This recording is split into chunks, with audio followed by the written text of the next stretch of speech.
Jean-Claude Marty, bonjour. Bonjour. Vous venez du cabinet Deloitte et vous avez publiez une newsletter sur la diversification des modes de collecte. Est-ce que vous pouvez nous en donner le contenu et quelle est cette diversification ? Alors, la diversification des modes de collecte dans le secteur associatif, ça peut prendre plusieurs formes. Nous, on l'a classé dans deux grandes catégories. D'une part, la diversification des modes de paiement et de versement des dons, et d'autre part, l'organisation de manifestations ou de supports de communication qui permettent de générer un flux de collecte nouveau.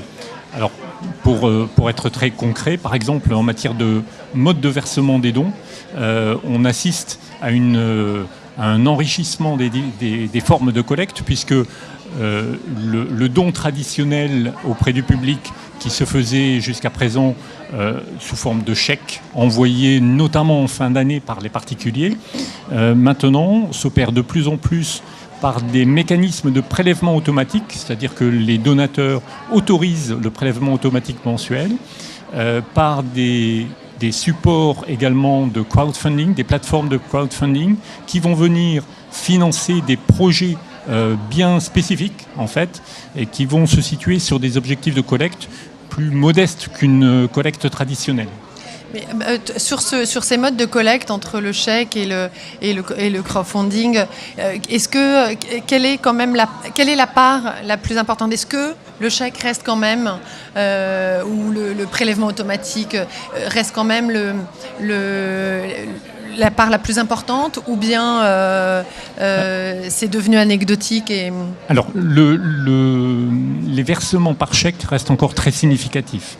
Pour autant, on voit certaines associations dans lesquelles le prélèvement automatique est devenu majoritaire, c'est-à-dire que l'essentiel de la collecte se fait sous forme de prélèvement automatique.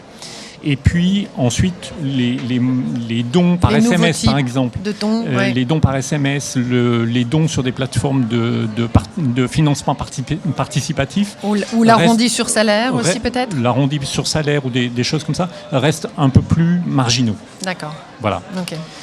Donc ça, c'est pour la diversification des moyens de paiement.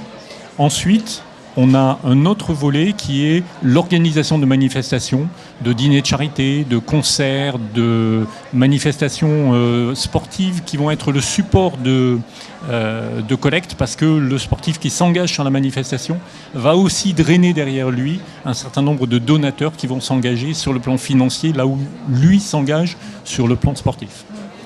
Donc voilà, ça peut être une manifestation de ce type. On voit aussi pas mal d'organisations de loto et de tombola sur des associations au plan local. Et puis on voit aussi des manifestations un peu plus basées sur la communication d'un événement particulier, la pyramide des chaussures, les Octobre Rose, etc. Voilà. Alors pour cela, il faut un règlement juridique pour encadrer ces nouveaux types de collecte et de dons ? Alors effectivement, il faut, lorsqu'on est organisateur, lorsqu'on est dirigeant d'association et que l'on souhaite recourir à ce nouveau type de forme de collecte, il faut s'enquérir effectivement de la réglementation éventuellement applicable. Alors parmi les réglementations, en matière par exemple de loto et de tombola, il y a une réglementation très précise qu'il convient de connaître de manière à ne pas se retrouver en infraction par rapport à la loi. De la même manière, dès lors que l'on fait appel public à la générosité, ça suppose une déclaration préalable en préfecture et puis la production d'un compte-rendu financier à l'attention des donateurs sous forme de compte d'emploi annuel des ressources. Donc ça, c'est pour la réglementation sur le cadre juridique de la collecte. Et puis, on a aussi une réglementation fiscale qu'il convient de connaître.